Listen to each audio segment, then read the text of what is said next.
Madam Kadala, kuku wetu ndio hao hapo.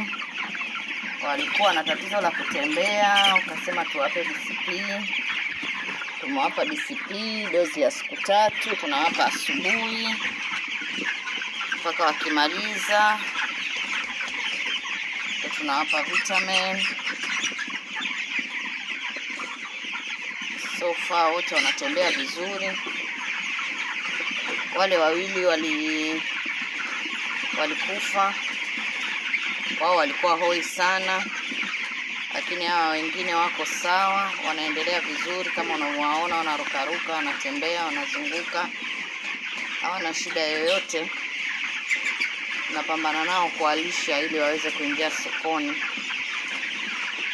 Wanakula vizuri kweli kweli, maana wanamaliza chakula chote, lakini wanaendelea vizuri. Na ile coccidiosis niliyokuambia, tuliwapa Emporium kabla hatujawapa DCP, tuliwapa Emporium.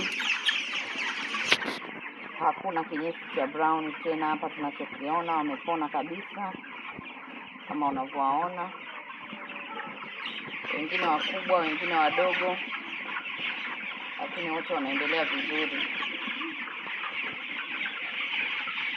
wanarukaruka.